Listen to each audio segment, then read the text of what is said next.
Hello, dear lawyers, how are you? Eu sou a professora Tatiana Bueno, sou advogada e hoje eu vou te ensinar a falar inglês jurídico e fechar grandes contratos internacionais com multinacionais, aeroportos, empresas donas de satélites, empresas donas de softwares, aqueles clientes com os quais ou com as quais você precisa falar inglês jurídico. Reportar os casos em que você atua no Brasil em inglês para eles, fazer reuniões, explicar a sua área de atuação e finalmente fechar grandes contratos internacionais. Ou vou te ensinar inglês jurídico para que você conquiste uma vaga em um desses grandes escritórios. O que é um grande escritório? Ano passado, um dos escritórios em que eu ministro aula faturou 700 milhões.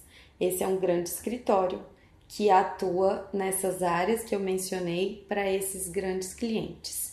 Então, se você pretende ter clientes assim ou trabalhar em um desses grandes escritórios, fica aqui comigo até o final que eu vou te contar tudo que você precisa saber para aprender inglês jurídico e fechar esses contratos ou conquistar essa vaga.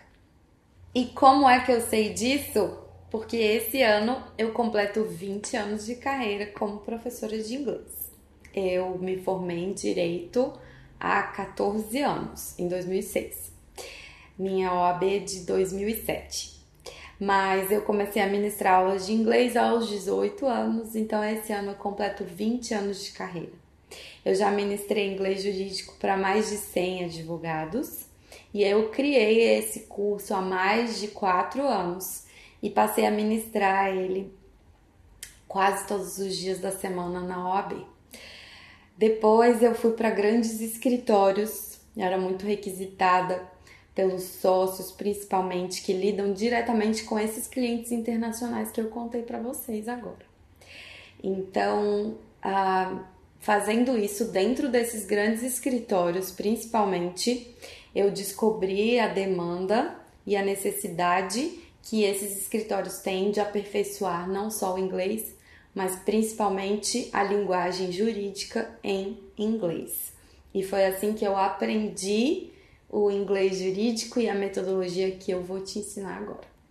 Bem, muitas pessoas acreditam que falar inglês muito bem é suficiente para atuar nesse mercado de grandes escritórios com grandes clientes internacionais. Entretanto, eu vou te contar por que é que não falar inglês jurídico pode arruinar a sua carreira como advogado, mesmo que você fale inglês muito bem.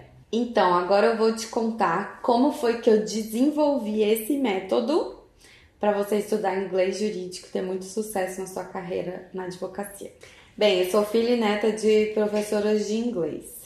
Desde criança eu já recebia comandos fundamentais em inglês. Minha mãe dizia para mim, go wash your hands. Minha avó só me chamava de my princess. Palavras carinhosas como have a nice day, sweetie. Então, desde cedo fui me acostumando com as duas línguas. E tenho memórias de infância até, aquelas coisas que a gente apronta dentro de escolas de inglês, principalmente na escola onde minha mãe ministrava aula, que era a Berlitz, Centro de Idiomas, onde eu comecei a estudar inglês aos 10 anos e depois, aos 18, me tornei professora. Eu me lembro de uma vez que eu queimei o dedo na máquina de café. Eu ficava tanto tempo na escola, esperando aula de inglês, fazendo deveres de casa, fazendo aula de espanhol, fazendo aulas de italiano. E minha mãe ficava ministrando as aulas dela e tinha uma regra de ouro que não podia interromper a aula de jeito nenhum. Então eu queimei o dedo bem feio e não tive coragem de interromper a aula da minha mãe. Mas eu fiquei chorando lá perto de onde ela estava ministrando aula e ela acabou tomando uma bronca, mesmo eu estando bem machucada. Então eu tenho todas as memórias afetivas, as brincadeiras, as aprontações, sempre relacionadas a esse ambiente de sala de aula, de escola de inglês, que é um ambiente que eu amo. E assim começa essa história e a minha relação com o inglês. Minha avó ministra aula de inglês há 50 anos.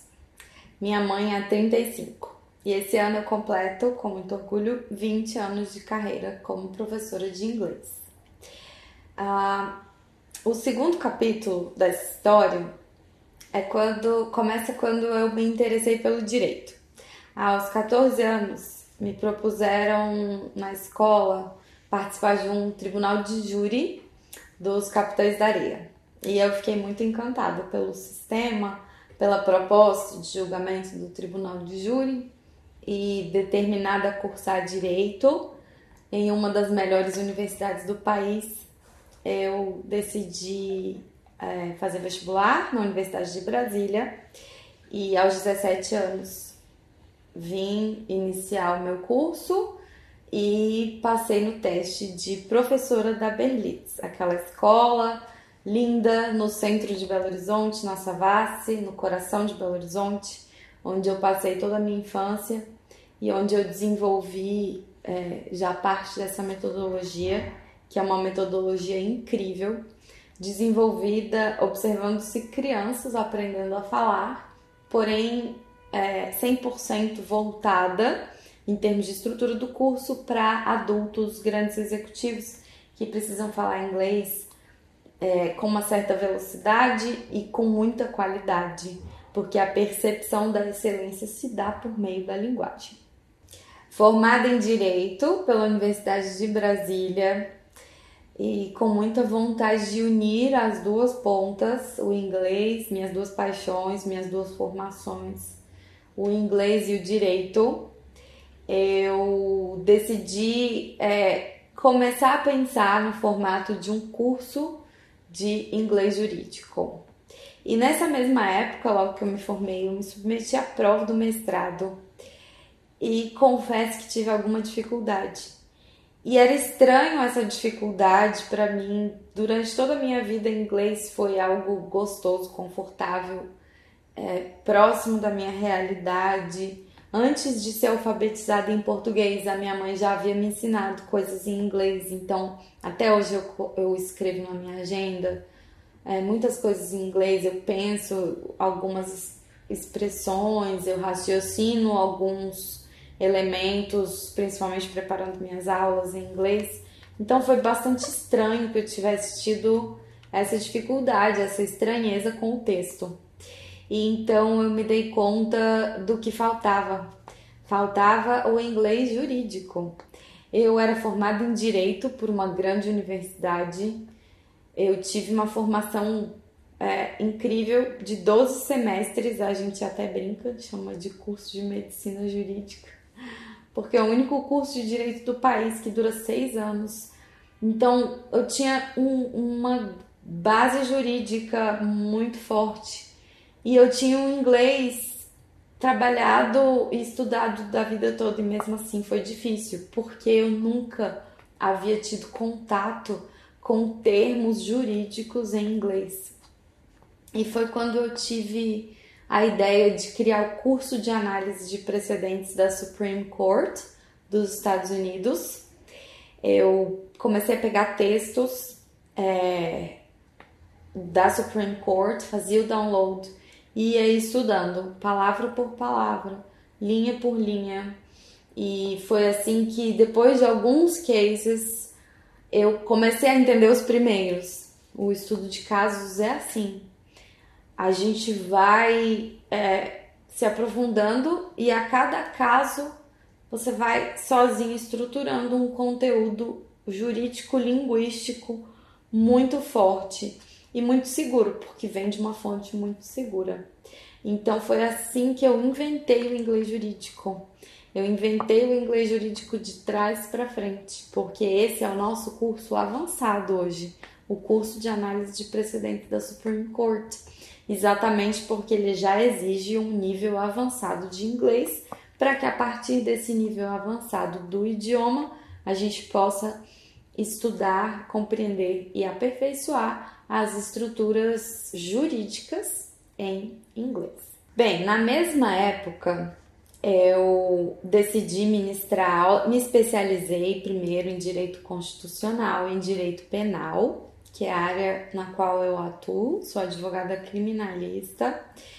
E fazendo essas pós-graduações e me preparando para iniciar a docência jurídica, que eu ministrei aulas de direito penal durante quase 5 anos em faculdade, foi assim que eu iniciei.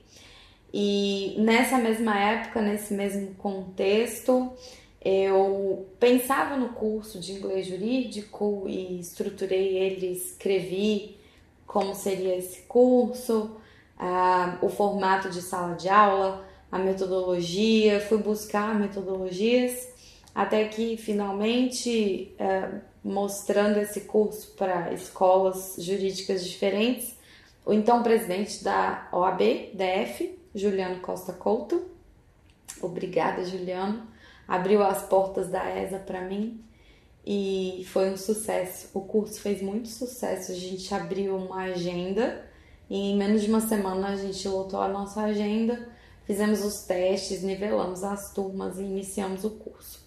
Porém, o então diretor me apresentou uma objeção muito importante. Ele disse: Tati, esse curso é muito interessante, eu mesmo quero fazer. E, inclusive, eu adoro precedentes da Supreme Court, tenho um livro e já visitei, gosto muito. Porém, ele exige um nível muito avançado e isso excluiria alguns dos nossos alunos que têm muito interesse e até necessidade de fazer esse curso e não poderiam fazer em função do nível de inglês. Então, eu comecei a pensar nisso porque era uma objeção muito legítima.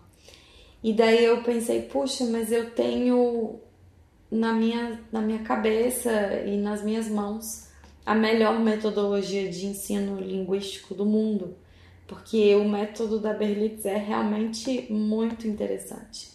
E eu fui ensinada por esse método durante toda a minha vida e depois eu passei por um treinamento muito intenso sobre o método criado pelo Maximilian Berlitz e eu tinha todas as ferramentas que eu precisava para criar um curso de idiomas que não exigisse que a pessoa já tivesse um inglês avançado, mas sim algo entre básico e intermediário. Então, eu reproduzi a plataforma gramatical do método da Berlitz, trocando o cenário. Como era lá na Berlitz? Tinha a Nancy, antigamente, né? O nome dela deve ser outro hoje. Mas lembrem-se que eu comecei há 20 anos. E a Nancy era uma secretary que acordava às 8 da manhã, passava no coffee shop e ia para o trabalho. Ela pegava o subway. Então, estruturas linguísticas iam surgindo ao longo da historinha da Nancy.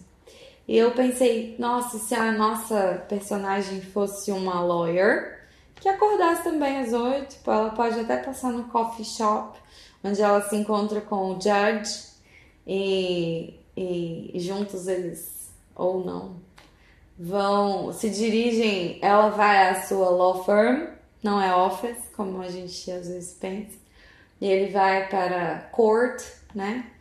Então, nessa narrativa simples de uma rotina de advogada que convive com esses outros sujeitos processuais, o juiz, o promotor, o cliente, the client, trocando esse cenário jurídico, eu poderia ministrar inglês jurídico e trazer tanto o método, que era muito eficiente, quanto o conteúdo jurídico todo que eu desenvolvi com anos de faculdade como aluna e depois docência jurídica como professora.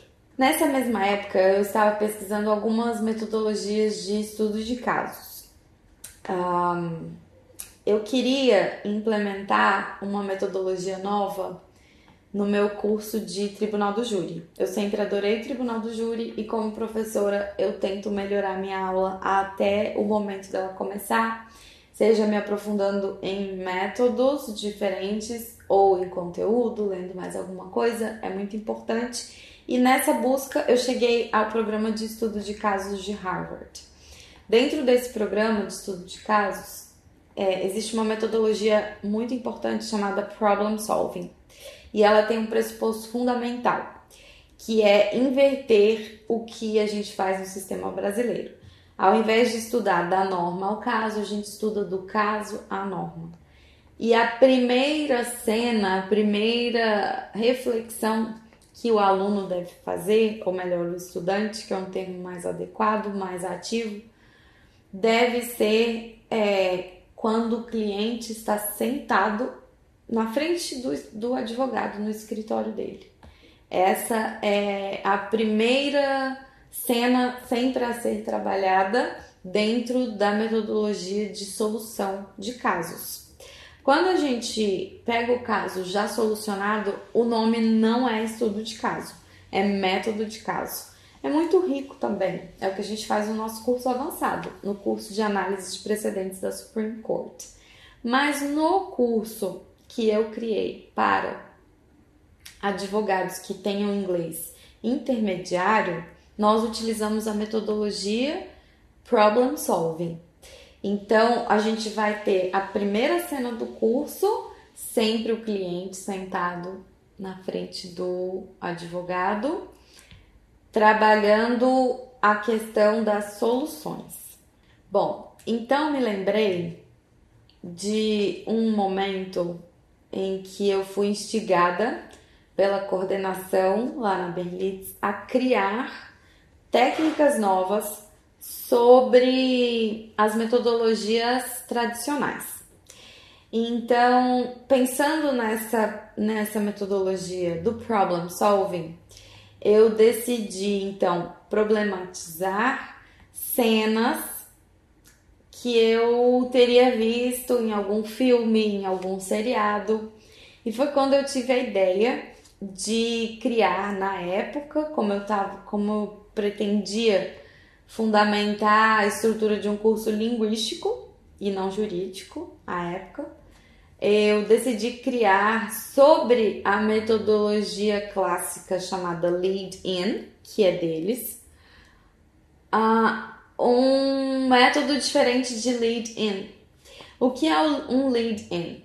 É uma introdução na qual o professor é instigado a chamar a atenção do aluno e fazer de um jeito diferente. Então, quando eu aprendi, a coordenadora ela disse assim, por que não dizer, ao invés de the book is on the table, como todos os cursos começam, por que não subir em cima da mesa e dizer the teacher is on the table? O aluno nunca mais vai esquecer. E eu nunca mais esqueci, de fato, dessa explicação. Então, eu criei lead-ins, todos encaixados em algum filme, em algum seriado, no qual tivesse visto uma frase que representasse um tempo verbal específico. E aí eu fui buscar o primeiro, que tinha que ser muito representativo, e como a coordenadora me ensinou, tinha que mexer com a pessoa. E aí eu me lembrei do filme dos 102 Dálmatas. Nesse filme tem um papagaio que jura que é um cachorro. E é super engraçado, ele brinca com isso durante todo o filme, pensa que é um Rottweiler. E em algum momento ele diz uma expressão que utiliza um present perfect, muito perfeito. E o present perfect é um dos tempos verbais mais complicados de ensinar para nós que falamos português, porque ele não faz muito sentido se a pessoa tentar traduzir, mas ao mesmo tempo ele é fundamental, os nativos de língua inglesa utilizam muito e de uma forma específica e correta como deve ser. Então eu queria muito ilustrar esse lead-in com o present perfect, e daí eu inovei com esse método dos filmes já recortados para o lead-in, com esse papagaio que diz em algum momento: How many times have I told you that dogs don't fly? Então ele quer brincar, dizer que cachorros não voam porque as pessoas brincam com ele, pedem pra ele voar. Quem já assistiu esse filme talvez se lembre dessa cena, é bem engraçadinha. Hey. Fill her up, Keith. I'm a very hungry dog. Oh, thank you. Hey, oi, come back with my grub. Wadsworth, come on, today's the day, Wadsworth. Oi. Fly up to your house and then I'll feed you. Come on, Wadsworth. Come on, fly, you can do it. No, I've told you once, I've told you 100 times, we dogs can't fly. Woof, woof, see? Now stand aside, bird brain. Mas o fato é que esse foi o primeiro, e para cada tempo verbal e disciplina gramatical que eu tinha a ministrar naquele conteúdo do meu livro, eu criei um trecho, eu pesquisei anos e fui recortando trechos de filmes. E assim eu criei o meu método, o método Tatiana Bueno, sobre metodologias que eu já havia estudado. Então eu tenho as minhas influências, começando pela Berlitz, que eu estudei desde pequena, passando pela Universidade de Brasília, meu curso de Direito, um curso incrível, humano, com muito lastro, muita base filosófica, social, tudo que um advogado realmente precisa para pensar o mundo. Esse programa de estudo de casos de Harvard, que eu mencionei, que foi fundamental também no cruzamento dessas disciplinas, mas A Menina dos Olhos é uma criação minha, que é o encaixe perfeito desses filmes seriados nessa introdução, no chamado lead-in. E posteriormente, trazendo de volta a minha ideia de aplicar um cenário jurídico ao método já estudado e aperfeiçoado, linguístico, eu criei e desenvolvi esse curso de inglês jurídico utilizando seriados jurídicos, seriados que têm rotinas de advogados, que têm cases com uma estrutura um pouco mais fácil do que os cases lá da Supreme Court que eu utilizava antes, exclusivamente. Continuamos utilizando, mas para os alunos avançados, e acabei criando um curso que teve mais adesão e que realmente os alunos adoram. Tem lista de espera para esse ano no curso presencial e que eu já ensinei a tantos advogados, vou ensinar para você também. O vocabulário jurídico, então, nessa metodologia, ele é incidental. Ele surge com o desenrolar da narrativa do seriado. No caso do nosso curso, nós já fizemos os recortes somente das cenas jurídicas. É isso que eu recomendo que você faça, se você for estudar e se aventurar a tentar desenvolver esse idioma com a percepção da parte jurídica também, que você se concentre no seu seriado favorito de advogados, mas que você se concentre na parte de cenas de tribunais, cenas com os clientes. E eu escolhi o seriado que eu entendia que tinha casos mais factíveis, mais próximos da realidade, embora saibamos que seja uma ficção e a gente não está ali estudando o direito alienígena ou direito americano, como é o caso desse seriado que eu utilizo, que se desenvolve nos Estados Unidos. E estamos estudando inglês jurídico. E, claro, tive a necessidade de pesquisar frase por frase dessas aulas que eu recortei, desses episódios que eu escolhi, e pesquisar e filtrar, né?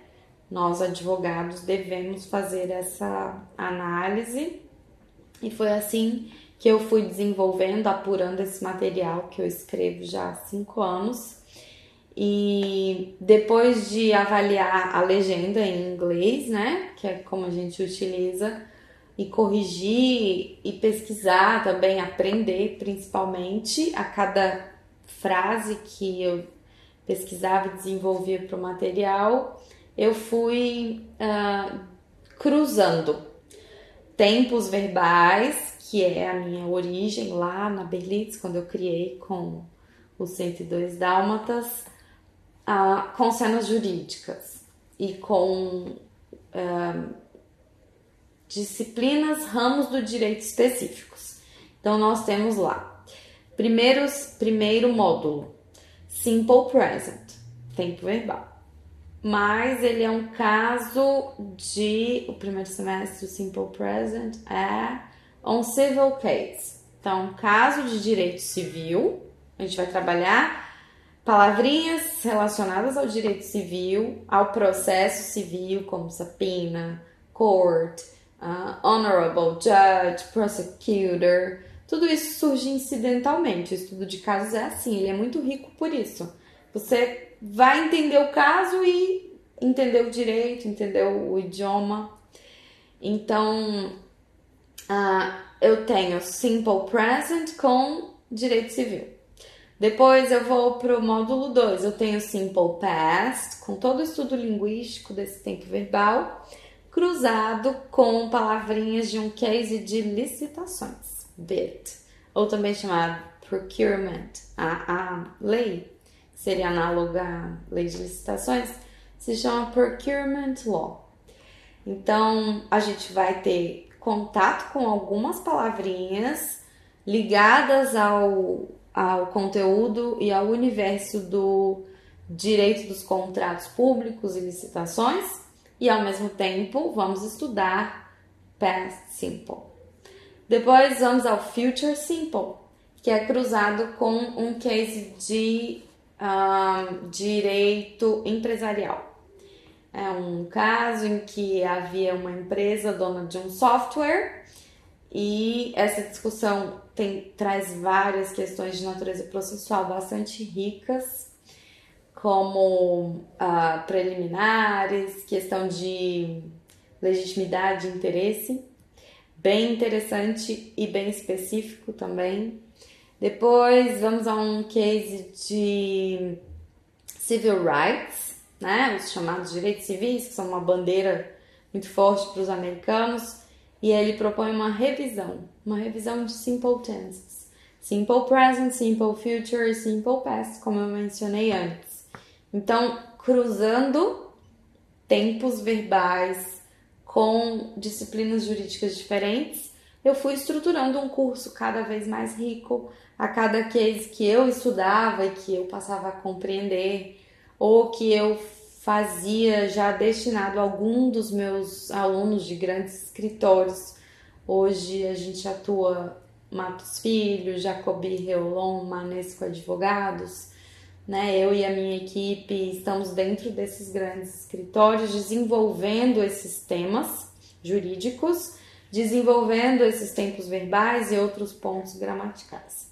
Então foi assim que, a partir daquela ideia que eu tive há muitos anos atrás, instigada a criar sobre o método aprendido e apreendido, que eu acabei fundando a Law and Language, que é uma escola especial para advogados, que ministra o curso de inglês jurídico, e o método Tatiana Bueno, com essa união de metodologias do programa de estudo de casos de Harvard, de todo o meu conteúdo e aprendizagem da Universidade de Brasília, do método Berlitz e de uma proposta criativa de utilização de filmes para que eles ilustrem os institutos que a gente quer aprender, reforcem as percepções cognitivas e criem dentro da nossa cabeça estruturas definitivas, tanto linguísticas quanto jurídicas.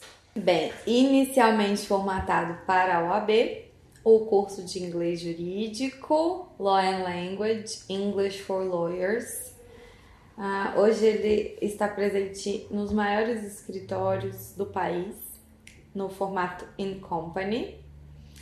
E depois de muitos pedidos e de um longo processo de digitalização de materiais e desta professora que vos fala, ele agora está disponível no formato digital para você, Dear Lawyer. Finalmente você pode adquirir o curso e fazer todas as suas aulas na sua casa, sem sair do seu sofá, como eu prometi, aprender inglês jurídico, fechar seus contratos internacionais ou conquistar uma vaga num desses grandes escritórios que já tem esses clientes. Agora eu vou te ensinar como é que você pode estudar inglês jurídico sozinho, na sua casa, no seu sofá, sem precisar dessa professora. Primeiro, você vai escolher o seu seriado favorito de advogados. Achei muito legal, no pré-lançamento, fiz uma pesquisa e obrigada a todos vocês que responderam, eu fiquei muito feliz mesmo. E uma pessoa escreveu assim pra mim: eu estudei inglês a vida inteira, mas só aprendi o que era Subpoena assistindo o Suits. Eu achei incrível, porque... E olha que Suits nem tem muito vocabulário jurídico, porque eles fazem muito acordo, que é uma tendência até nos Estados Unidos, não tanto quanto eles fazem lá, porque o Harvey é um super negociador, mas achei muito legal essa percepção, e que na verdade vem de encontro ao que eu expliquei de quando eu fiz a prova do mestrado. A gente sabe inglês, mas a gente não sabe vocabulário jurídico. A gente fez um curso inteiro de direito em português e ainda não tivemos a oportunidade de encontrar esse vocabulário dentro de um cenário jurídico.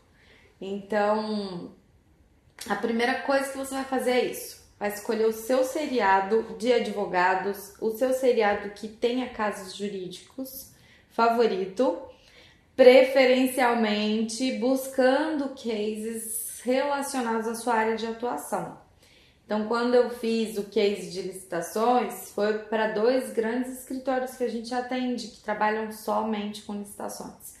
Depois, quando eu fiz o business case, também foi para atender uma aluna específica, sócio de um grande escritório, que tem muitos clientes com aquele caso específico, que é uma questão jurídica em torno de uma empresa de software. Tem uma questão de legitimidade bastante interessante, chamada Question of Standing, bem legal nesse caso.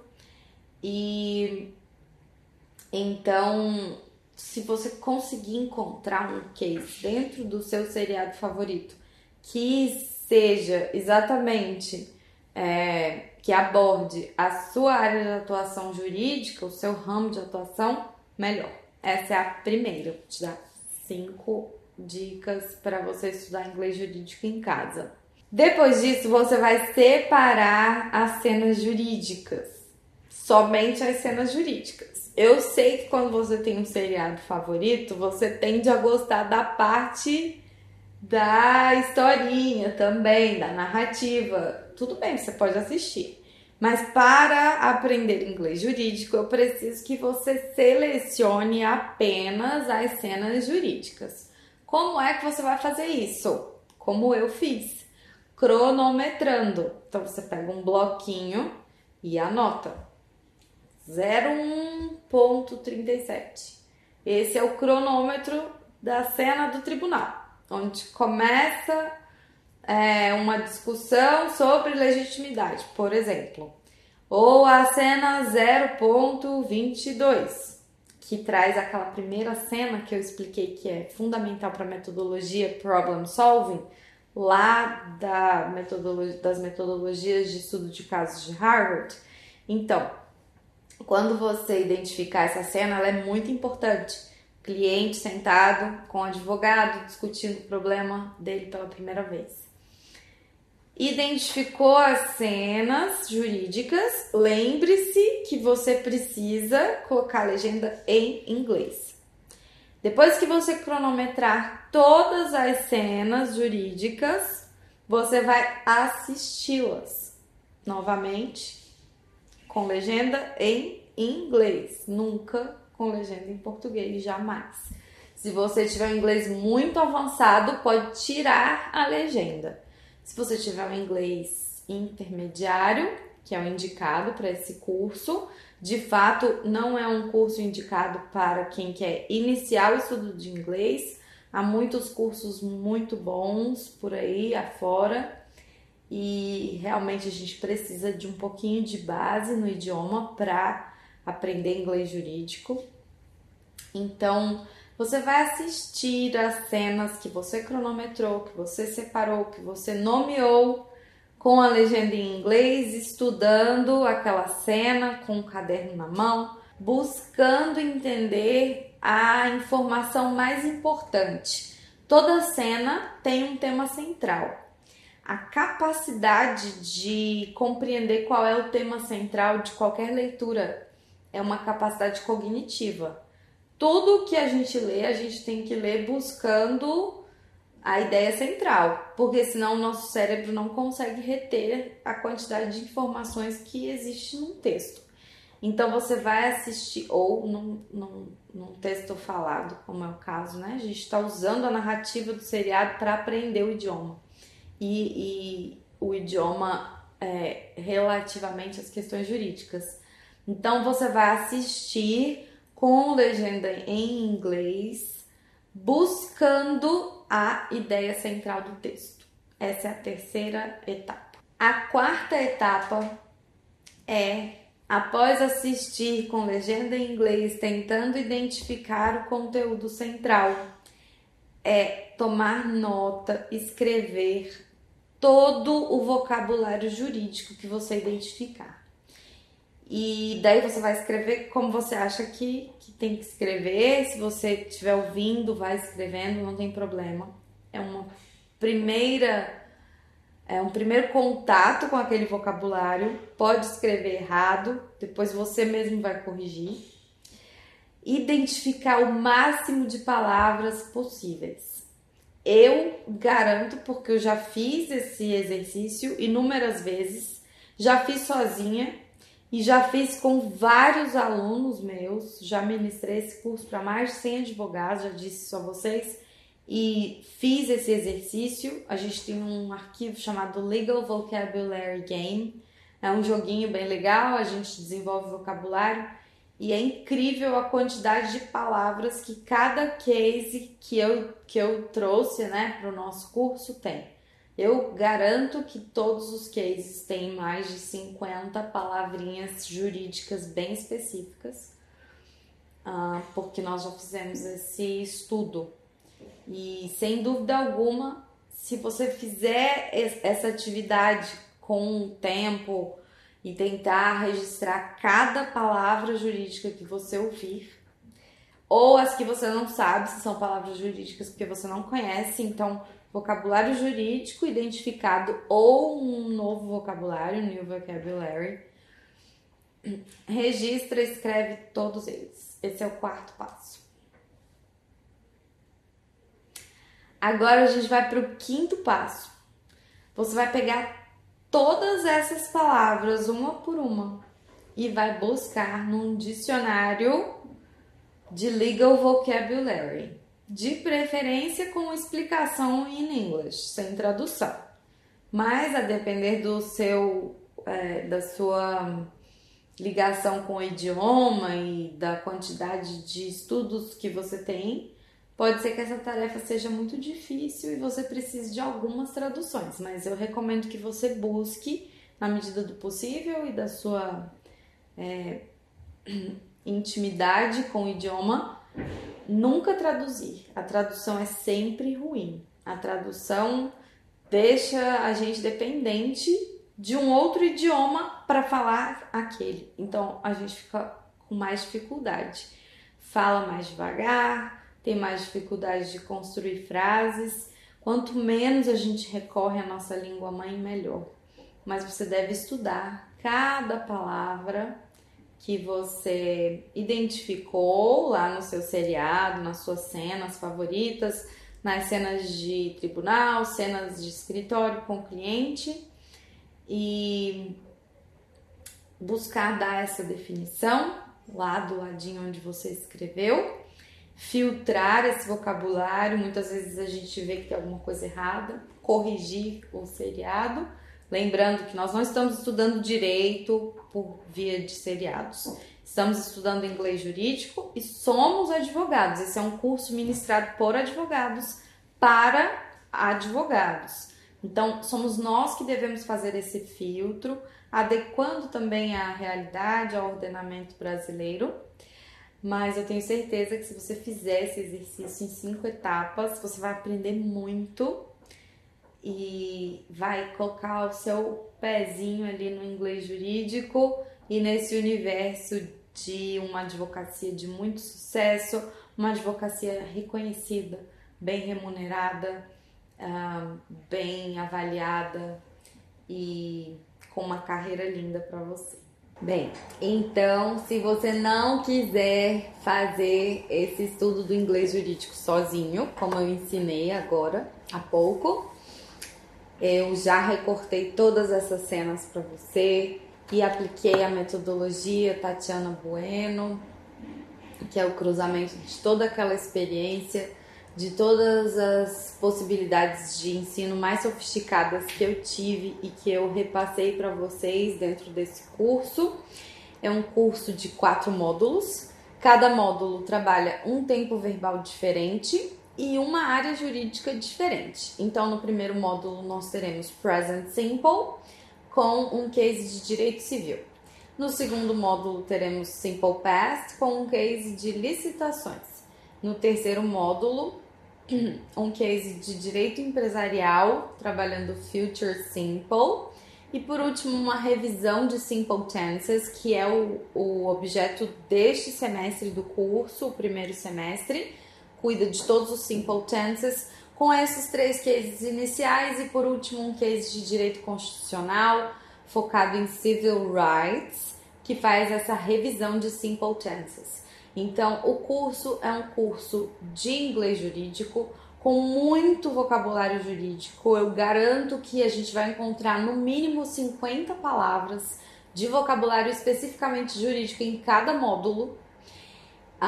Se vocês não encontrarem essas 50 palavras que nós vamos demonstrar e trabalhar juntos durante o curso, você pode acionar a cláusula de garantia. Nós oferecemos uma garantia de 30 dias, uma garantia de 100%. Se você não gostar do curso, não aprender vocabulário jurídico, não gostar da metodologia, que é incrível, muito sofisticada, você pode pedir a devolução dos valores, nós devolvemos integralmente. A gente acredita muito nesse curso, nossos alunos adoram e eu tenho certeza que você vai adorar também.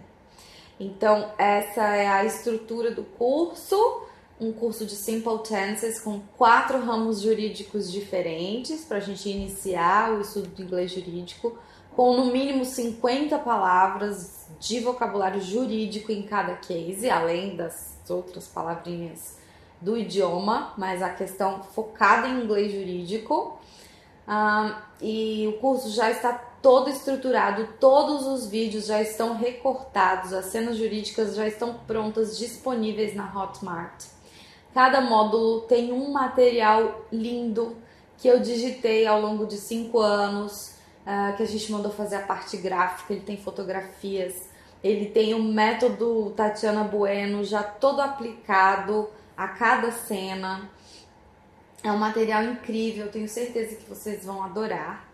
Junto com esse material vem um arquivo de gramática, um grammar file. Então você vai ter um students file e um grammar file. E uma aula para cada vídeo, uma mini aula para cada recorte, cada cena recortada. Tudo isso já está disponível na plataforma da Hotmart. A gente vai deixar o link para vocês se inscreverem no curso digital. Sou eu que ministro todas as aulas são gravadas. E o valor do curso é de R$ 1.998.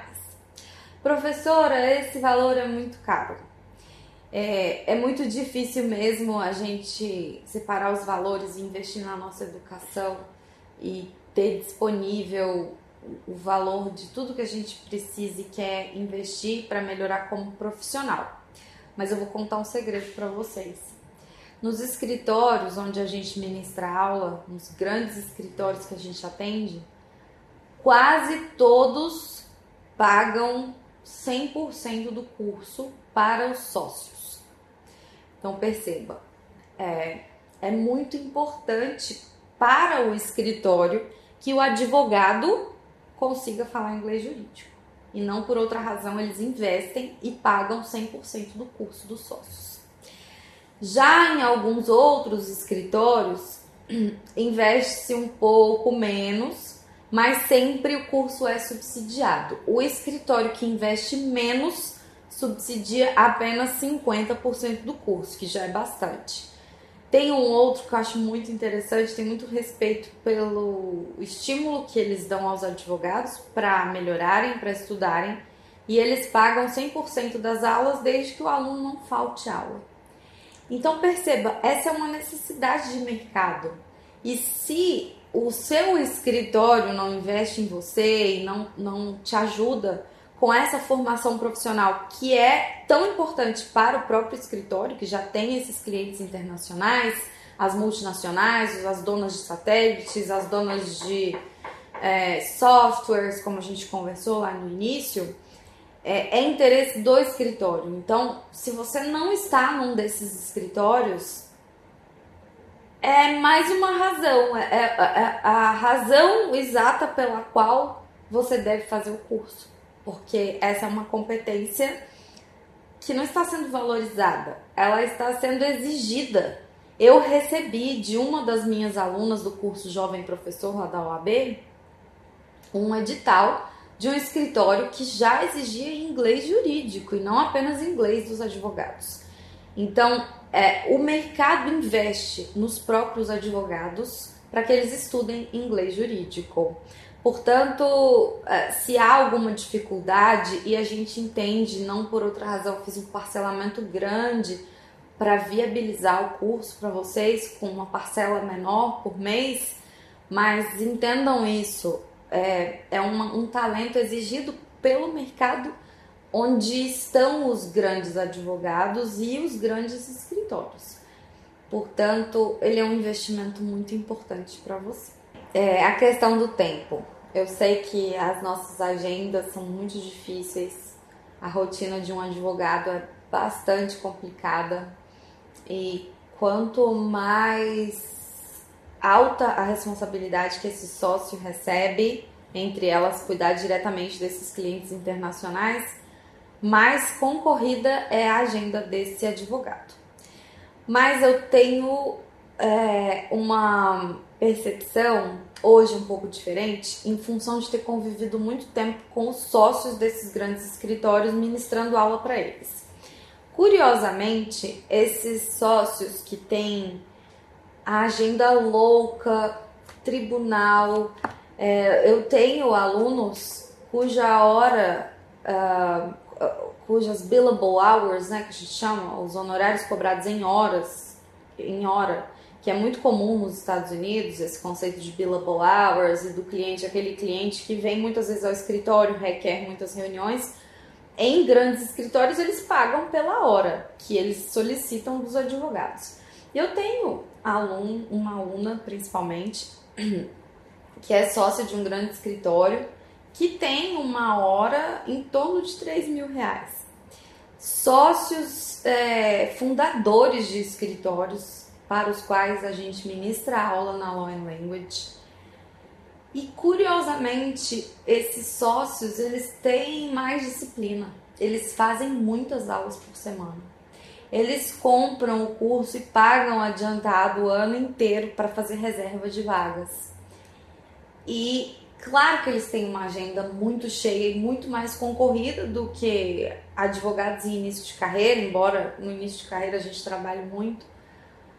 Eles têm horas requisitadas pelos próprios clientes, são eles que tratam diretamente com os ministros, sobretudo aqui em Brasília, nos tribunais superiores. mas eles conseguem fazer de 2 a 3 aulas por semana. Quanto maior a responsabilidade do advogado dentro do escritório e a hierarquia, mais aulas eles fazem, menos problemas de cancelamento eles têm. Por quê? Chama-se prioridade. Eles entendem que eles precisam do inglês jurídico para eles lidarem com os clientes deles. Eu tenho relatos de advogados, os maiores advogados do país, dizendo quão difícil é sentar com o cliente e relatar o caso que acontece aqui no Brasil em inglês. O vocabulário falta, não vem à mente, as palavras não chegam. E é exatamente por isso que essas pessoas, que em tese seriam muitíssimo ocupadas, acabam conseguindo fazer o curso, fazem os deveres de casa muitas vezes, se dedicam, fazem as reservas de vagas e não abrem mão do curso de jeito nenhum. Então, preciso que você pense nessa prioridade de tempo. Quando a gente diz não tem tempo para fazer alguma coisa, na verdade a gente está dizendo que aquilo não é uma prioridade para nós. E para quem deseja ser um advogado que atua com clientes internacionais, o inglês jurídico é uma ferramenta indispensável. Professora, eu já sei fazer. Vou fazer isso sozinho. Eu vi o seu vídeo de vendas, você ensinou que eu tenho que pegar meu seriado favorito, recortar as cenas e eu vou fazer sozinho. Tem uma aluna nossa que brinca e fala que eu sou inglês jurídico raiz, elas são inglês jurídico Nutella. Porque eu fui me aventurar, peguei os casos desde o começo, peguei os cases da Supreme Court, fui recortar esses seriados e me aventurar na invenção desse método e depois com muito trabalho na redação desse material que eu escrevi durante 4 anos. Bem, eu acredito sim que qualquer pessoa possa desenvolver o inglês jurídico estudando muito e fazendo exatamente isso que eu fiz. Buscando os conteúdos e revisando, filtrando com o que nós advogados sabemos que é correto para o nosso ordenamento e para o nosso vocabulário e para a nossa compreensão de direito. Porém, eu tenho uma ressalva e um cuidado para indicar que você tenha, que é com os falsos cognatos jurídicos.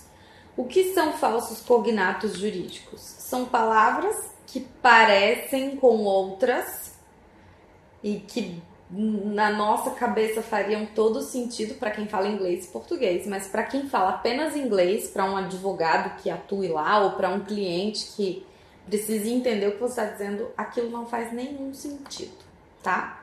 Então, a Aloha Language preparou para você um desafio. A gente preparou um exercício que está na rotina de qualquer grande escritório. Qualquer grande escritório que tem esses clientes internacionais vai exigir, além de contato com o cliente, reuniões, entre outras, e-mails e outras coisas que a gente já conversou, vai exigir uma coisa chamada timesheet, que é o pânico do finalzinho ali daquele trabalho. O advogado tem que relatar em inglês tudo que ele fez como advogado aqui no Brasil em português. A timesheet, o relatório, a planilha vai in English, mas ela reporta rotina de advogado que aconteceu no Brasil e, portanto, em português, tá? Então, a gente preparou esse exercício para você. Eu quero que você tente responder rapidamente. Se você tiver um papel, escreve bem direitinho. Se não, tenta raciocinar mentalmente, se você tem inglês legal, sobre como seria essa resposta, esse texto em inglês. Vamos lá? Bem, então, como eu disse, a Aloha Language formulou para vocês um exercício e o tema é competência. Eu vou ler aqui para vocês, tá? Uma grande empresa estrangeira tem um caso no Brasil e entra em contato com o seu escritório a fim de contratar um advogado. Solicita, para tanto, que você descreva em inglês detalhadamente sua atuação em casos análogos as áreas de atuação do escritório, bem como envie uma apresentação dos sócios. Pede ainda que explique a situação processual do caso, que, conforme a sua pesquisa, está no TRF1, aguardando o julgamento da apelação.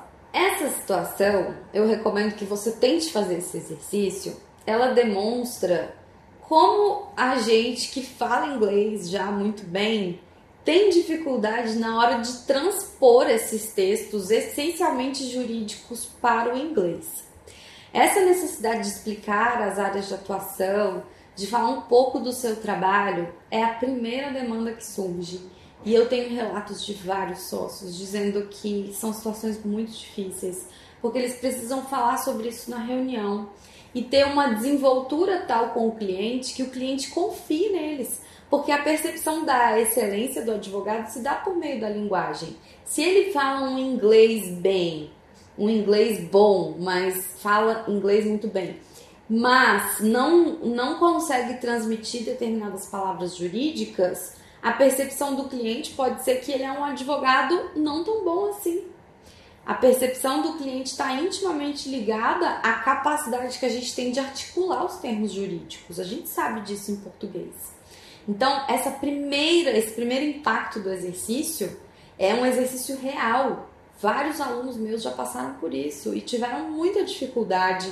Alguns eu tentei treinar um pouco antes da reunião, fizemos textos escritos, eu já cheguei a gravar via WhatsApp para uma aluna minha o conteúdo que ela deveria expor em uma reunião. Então, essa primeira parte, ela gera na gente essa percepção de que mesmo que a gente fale inglês bem, as palavras faltam. Já a segunda parte, que trata da competência, é muito interessante, porque a nossa tendência é achar que competência é competence. E não é. Competence pode ser capacidade civil ou aquela competência, mas não a competência jurisdicional, e sim aquelas competências administrativas definidas lá na Constituição. Portanto, se um cliente tem um caso no qual você precisa falar com ele sobre competência, você não vai utilizar o termo competence, você vai utilizar o termo jurisdiction. E jurisdiction não é apenas jurisdição, como nós entendemos aqui no Brasil, porque aqui nós estudamos que a jurisdição é una. A jurisdição é formada por pequenas parcelas de competência. Já no inglês jurídico, a gente aprende que jurisdiction serve tanto para a jurisdição, que é una, como para a parcela de competência. Não há distinção entre a jurisdição una e a competência pedacinho, parcela de jurisdição. Para ambos os termos, jurisdição ou competência, utilizaremos a palavra jurisdiction.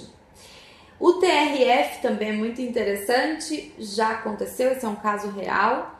A chefe da chefe trouxe essa mensagem para mim, que foi escrita por uma advogada júnior, e ela escreveu dizendo que o caso estava na... como foi que ela escreveu? Regional Court, ou First Regional Court. E de fato, região é region e court é tribunal. Porém, essa é uma expressão que não faz nenhum sentido em inglês, porque a jurisdição nos Estados Unidos, a jurisdição federal não é dividida em regiões, e sim em circuitos. Então, o que a gente chama aqui de primeira, segunda região, né, definida lá com determinados estados que formam a jurisdição federal, lá nos Estados Unidos a gente vai falar em circuits e não em regiões. O conceito é o mesmo. Alguns estados ali que formam uma região ou um circuito. Então, essa última parte do exercício, ela gera dois falsos cognatos que quase todo mundo cai sem perceber.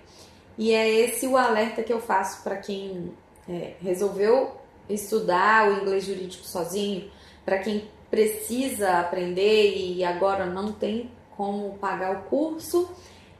Eu dou essa indicação, que tome muito cuidado com os falsos cognatos e que procure beber da fonte, que vá primeiro ao texto jurídico e depois traga para os textos em português. Porque se você tentar traduzir textos em português, como eu disse, ainda que você fale um inglês muito bem colocado, bem trabalhado, bem estudado, bem estruturado, os falsos cognatos aparecerão. Essa aluna com a qual aconteceu essa questão dela errar 2 falsos cognatos, isso subiu dela para a chefe dela, da chefe dela para outra chefe, que era a minha aluna, dessa pessoa para uma pessoa em São Paulo, dessa pessoa em São Paulo para uma pessoa em Nova York, e depois foi descendo com uma insatisfação muito grande do advogado de Nova York, que era head of the case, lá responsável pelo caso, e que se sentiu envergonhado de apresentar aquele texto para o cliente, porque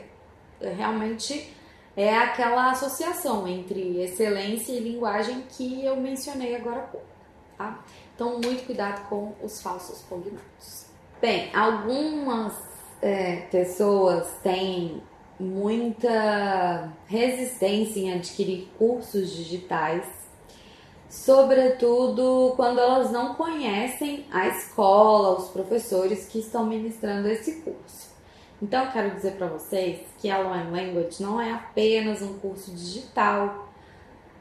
Nós existimos de verdade, temos uma sede que fica no Brasil 21, na Torre E, sala 510.